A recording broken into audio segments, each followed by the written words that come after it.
తాకట్లో ఉన్న మీ బంగారాన్ని విడిపించి ఆ రోజు ఆన్లైన్ రేటుకి కొంటాం. Sharma gold company. నమస్కారం, సుమన్ టీవీకి స్వాగతం. 2025 ఆంగ్ల నూతన సంవత్సరం ద్వాదశ రాశుల వారికి నవగ్రహాల సంచారం ఆధారంగా ఎటువంటి ఫలితాలు ఉంటాయి, ఎటువంటి పరిహారాలని పాటించుకోవాలి, ఈ విషయాన్ని తెలియజేసేందుకు మనతో పాటు ఉన్నారు ప్రముఖ జ్యోతిష రత్న, జ్యోతిష చక్ర వైభవ నిపుణ డాక్టర్ రాళ్లపల్లి రవికుమార్ గారు మనతో పాటు ఉన్నారు. గురువుగారిని అడిగి తెలుసుకుందాం. నమస్కారం గురుగారు. నమస్కారం గురుగారు, మొదటిగా ద్వాదశ రాశుల వారి గురించి తెలుసుకునే ముందు ఈ నవగ్రహాల్లో ముఖ్యమైనటువంటి గ్రహాలు ఏవైతే ఉన్నాయో వాటి సంచారం ఎలా ఉంది, ఎటువంటి ఫలితాలను అందిస్తుంది? సుమన్ టీవీ ప్రేక్షకులకి ఆంగ్ల నూతన సంవత్సర శుభాకాంక్షలు. శరదిందు సమాకారే పరబ్రహ్మ స్వరూపిణి వాసరాపీఠ నిలయే సరస్వతి నమోస్తుతే. ఇది మనం న్యూ ఇయర్ గురించే చెప్పుకుంటాం. న్యూ ఇయర్ అంటే మనకి జనవరి 1, 2025 నుంచి డిసెంబర్ దాకా అనుకోండి. సో ఇదేం ఉగాది ఫలితాలు కాదండి. సో ప్రేక్షకులు మీరు కూడా తెలుసుకోండి, ఎందుకంటే మనకి ఉగాది వచ్చేది ఇంకా చాలా టైం ఉంది, మనకి ఏప్రిల్ నుంచి అనుకోండి. సో ఉగాది ఫలితాలు మళ్ళీ మనం చెప్పుకుందాం. ఇందాక చాలామంది ప్రేక్షకుల కోరికపై న్యూ ఇయర్గా ఎలా ఉంటుంది ఈ ఏడాది అంతా అనేది చెప్పుకుందాం. మనకి మెయిన్ 4 గ్రహాలండి. ఒకటి గురువు, ఒకటి శని, ఒకటి రాహు, ఒకటి కేతు. మిగతా 5 కూడా గ్రహాలే. చంద్రుడు అనుకోండి ప్రతిరోజు ఒక నక్షత్రం నుంచి ఇంకో నక్షత్రం మారిపోతాడు. సో ప్రతిరోజు మనం చెప్పుకోలేం జాతకం అనేది. సో ఒక రోజు ప్రతిరోజు నడుస్తున్నందుకు ఈ చంద్రుడు మనం ప్రతిరోజు ఒక పాయింట్ ఏం చెప్పలేం, కొత్తగా పాయింట్ వెంటనే ఇప్పుడు జాబ్ వస్తుంది, వెంటనే పెళ్ళి అవుతుంది, సంతానం కలుగుతుంది, ఇవన్నీ ఒక రోజులో జరిగేవి కాదు. సో అలాగే మనం బుధుడు తీసుకున్న 20 రోజులకి ఒక రాశి నుంచి ఒక రాశి మారుతాడు. అలాగే శుక్రుడు తీసుకుంటే 20 రోజుల నుంచి ఇంకో రాశిలోకి మారుతాడు. కుజుడు తీసుకుంటే 45 రోజులు. అలాగే మనం ముఖ్యంగా శుక్రుడు తీసుకుంటే 20 రోజులు. సో రవి ఒక్కటి నెల రోజులు, కుజుడు 45 రోజులు. ఇవన్నిటితోటి మనం ప్రతి ఏడాదిలో కూడా వచ్చే మేజర్ మార్పులు చెప్పడం చాలా తక్కువ, కష్టం అనమాట. కష్టం ఇన్ ద సెన్స్ అంత అక్యురేట్గా ఏమి ఉండదు. ఈ జస్ట్ 20 రోజులు నెలలకి మార్పు మళ్ళీ వెంటనే ఇది జరుగుతుంది, ఇది ఖచ్చితంగా జరుగుతుంది చెప్పడం కన్నా మెయిన్గా మటుకు గురువు, శని, రాహు, కేతు. గురువు సంవత్సర కాలంలో ఒక రాశి నుంచి ఇంకో రాశి మారుతాడు. శని 2.5 సంవత్సరాలకి ఒక రాశి నుంచి ఇంకో రాశిలోకి మారుతారు. రాహుకేతులు ఇద్దరు కూడా ఛాయాగ్రహాలు, ఎప్పుడూ ఆపోజిటే ఉంటారు కాబట్టి వాళ్ళిద్దరు కూడా ఒక రాశి నుంచి ఇంకో రాశి మారడానికి ఏడార్థం పడుతుంది అన్నమాట. వీటిని ఆధారం చేసుకుని చెప్పాలన్నమాట ముఖ్యంగా ఏ విషయం జరిగినా కూడా. కాబట్టి ముఖ్యంగా గురువు వచ్చేసి మనకి 15 మే 2025 నుంచి మనకి ముఖ్యంగా మిథున రాశిలోకి ప్రవేశిస్తున్నాడు.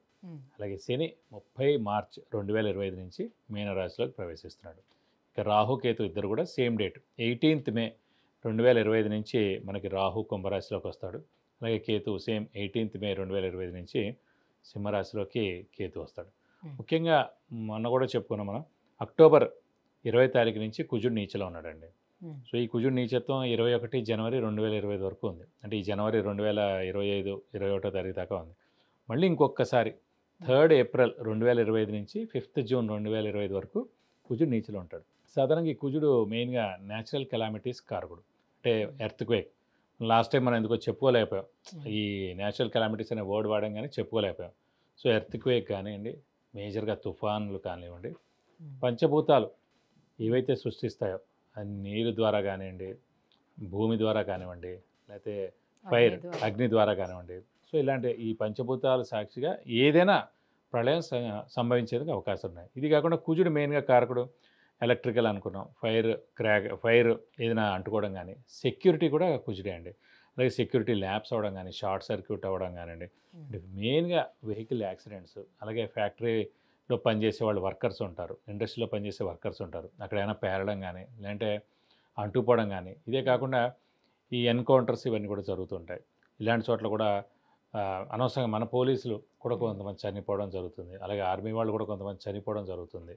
కాబట్టి మనకి జూన్ 5వ తారీఖు దాకా ఇలాంటివన్నీ ఉన్నాయండి. ఏప్రిల్ నుంచి జూన్, ఏప్రిల్ ముఖ్యంగా ఏంటంటే జనవరి 21వ తారీఖు దాకా ఉంది. ఆల్రెడీ మనకి 21 అక్టోబర్ నుంచి స్టార్ట్ అయింది 2024 నుంచి జనవరి 21, 2025 వరకు ఉంది. ఇది కాకుండా 3rd ఏప్రిల్ 2025 నుంచి 5th జూన్ 2025 వరకు కూడా కుజుడు నీచలో ఉంటాడు. మళ్ళీ ఇది దాటిపోతే కనుక ఇంకా ఎలాంటి ఇబ్బందులు ఉండమాట.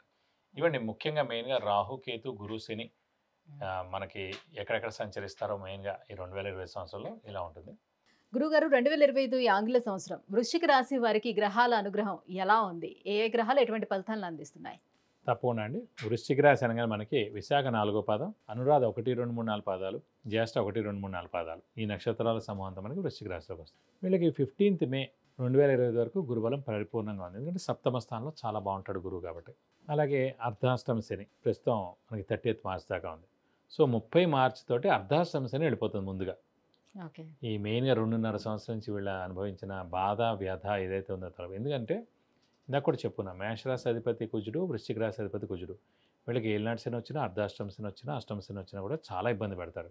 అలాగే సింహరాశి అధిపతి రవి, రవికి శనికి పడదు కాబట్టి మెయిన్గా వృశ్చిక రాశి వారు ఏమనుకోవాలంటే గురుబలం తక్కువగా ఉంటుంది. 15th మే నుంచి 8th హౌస్లోకి వెళ్తాడు కాబట్టి.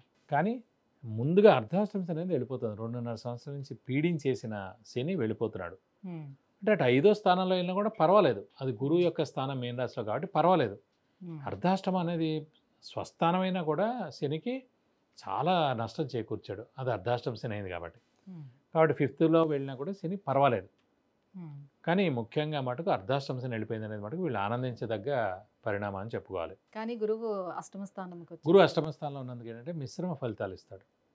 ఏ పనైనా సరే 2-3 సార్లు వెళ్తే కానీ జరగకపోవడం, 50% పనులు జరగడం, శ్రమకాలం ధనం వ్యర్థం అవడం, అవసరానికి డబ్బులు సమకూరకపోవడం, రావాల్సిన బాకీలు వసూలు అవ్వకపోవడం, షూరిటీస్ పెట్టకండి, మధ్యవర్తితో వహించకండి, స్పెక్యులేషన్ జోలికి వెళ్ళకండి, వ్యాపారస్తులకి గడ్డు కాలం అని చెప్పాలి, కొత్త వ్యాపారం స్టార్ట్ చేయకండి, ఎక్స్పాన్షన్కి వెళ్ళకండి. ఆరోగ్య విషయంలో కూడా ఆరోగ్యం మటుకు బాగానే ఉంటుంది. అర్ధాష్టమ శనిలో ఆరోగ్యం ప్రాబ్లమ్స్ రావచ్చు, కానీ పంచమంలో శని ఉన్నాడు కాబట్టి ఆరోగ్యం మటుకు ఇంట్లో పెద్దవాళ్ళు, చిన్నపిల్లలు, మీకు మీ వృశ్చిక రాశి వారందరూ కూడా ఆరోగ్యం బాగుంటుంది ఈ సంవత్సరం అంతా కూడా అని చెప్పుకోవచ్చు. కానీ రాహుకేతుల ప్లేసింగ్ కూడా 4th 10th అంటే 4th and 10th ఉంది, ఆయన కూడా పర్వాలేదు, అంత మేజర్ ఇదేం కాదు, పర్వాలేదండి. చతుర్థ దశమంలో ఉన్నారు కాబట్టి పర్వాలేదు, అంత నష్టము లేదు, అంత హెల్పింగ్ లేదు, మీడియంగా ఉన్నట్టు. అయితే ఈ సంవత్సరం మొత్తం మీద వీళ్ళకి కాస్త మిశ్రమం. ఒడిదుడుకులు ఉంటాయి. కొన్ని ఒడిదుడుకుంటాయి కానీ మిశ్రమంగా ఉంటుంది. లాస్ట్ ఏడాది గురుబలం చాలా బాగుంది, కానీ ఉపయోగం ఉందండి, అర్ధాష్టమ శని అలాగే నడుస్తుంది. కాబట్టి ఇప్పుడు అర్ధాష్టమ శని లేదు, గురుబలం తక్కువగా ఉంది, నష్టం లేదు, సో మీడియంగా ఉన్నట్టు. సో ఎవరైనా ముందుగా చూసుకునేది ఏంటంటే ఆర్థికంగా ఎలా ఉంటుంది అని అనేది ఫస్ట్ చూసుకుంటారు. ఆర్థికంగా ఆ పరంగా చూస్తే మిశ్రమంగా ఎలా ఉన్నట్టు. ఎందుకంటే అష్టమ స్థానంలో గురువు ఉన్నందుకు, ఎందుకంటే గురువు ధనకారకుడు కూడా, పుత్రకారకుడు, ధనకారకుడు, ముఖ్యంగా గురువు అండి. సో పిల్లలు పుట్టాలన్నా, ధనం బాగా సంపాదించాలన్నా, నేమ్ అండ్ ఫేమ్ రావాలన్నా, దైవబలం ఉండాలన్నా, దైవానుగ్రహం ఉండాలన్నా, అన్నిటికీ కూడా గురువు, జూపిటర్ అనే గ్రహం జాతకంలో ఎక్సలెంట్గా ఉందనుకోండి, ఇవన్నీ అందులో కొట్టుకుపోతాయి. అదొక్కటి బాగాలేదనుకోండి, సో ఎంత పెద్దవాడైనా మామూలుగా ఉంటారు. మరి విద్యార్థులకు ఎలా ఉండబోతుంది గురుగారు? విద్యార్థులకి మటుకు అష్టమ స్థానంలో గురువు ఉన్నందుకు ఏంటంటే, ఇది ఒక్క విషయం మటుకు అష్టమంలో గురువు ఉంటే తల్లిదండ్రులు దూరంగా ఉండి చదువుకోవడం. తల్లిదండ్రులకు దూరంగా ఉండి ఎప్పుడు చదువుకుంటారు? మంచి ర్యాంక్ కానీ మంచి సీట్ కానీ వస్తేనే కదా తల్లిదండ్రులు దూరంగా వెళ్ళి చదువుకుంటారు. కాబట్టి ఖచ్చితంగా ఈ సెట్స్ ఏవైతే ఉన్నాయో, ఎంసెట్ కానివ్వండి, ఇవన్నీ ఏవైనా సరే, నీట్ కానివ్వండి, ఏదైనా సివిల్స్ కానివ్వండి, ఏదైనా సరే వీళ్ళు బాగా కష్టపడితే కనుక మంచి ర్యాంక్ సాధిస్తారు. అలాగే మంచి యూనివర్సిటీలో సీట్ సంపాదిస్తారు, ఖచ్చితంగా అక్కడికి వెళ్తారు, చేంజ్ ఆఫ్ ప్లేస్ కూడా ఉంటుంది. సో విద్యార్థులకు కూడా సువర్ణ అవకాశం అని చెప్పుకోవచ్చు. ఇంకా ఎటువంటి పరిహారాలను పాటించుకోవాలి మరి వీళ్ళు మటుకు ప్రస్తుతం గురుబలమే తక్కువగా ఉంది కాబట్టి ఈ సంవత్సర కాలం కూడా ప్రతి గురువారం ఉపవాసం ఉండడం, అలాగే దత్తాత్రేయ స్వామిని ఎక్కువగా పూజించడం, ప్రతిరోజు దత్తాత్రేయ స్వామి అష్టోత్తరం చదువుకోవడం, అలాగే వీలైతే కనుక గురువుకి 16,000 సార్లు జపం చేయించి శనగపప్పు కేజీంపో ఒక ఎల్లో లుంగి 1000 రూపాయల వర్త్ గోల్డ్ ఐటమ్ దానం ఇస్తే కనుక గురువు యొక్క దోషాలు ఏమైనా తొలగిపోయి అన్ని విధాలా మీకు మంచి చేకూరుతుంది. విద్య, ఉద్యోగం, వివాహం, వ్యాపారం, విదేశీయానం, ఆరోగ్యం, ఐశ్వర్యం, గృహం వీటన్నిటి గురించి తెలుసుకోవాలంటే కింద స్క్రోల్ అవుతున్నటువంటి నెంబర్లకి కాల్ చేయడం, లేదంటే మెసేజ్ చేసి గురువుగారి యొక్క అపాయింట్మెంట్ పొందొచ్చు. గురుగారు 2025 ఆంగ్ల సంవత్సరము వృశ్చిక రాశి వారికి ఎలా ఉండబోతుంది, ఎలాంటి పరిహారాలను పాటించాలి, విషయాన్ని తెలియజేసినందుకు ధన్యవాదాలు. నమస్కారం.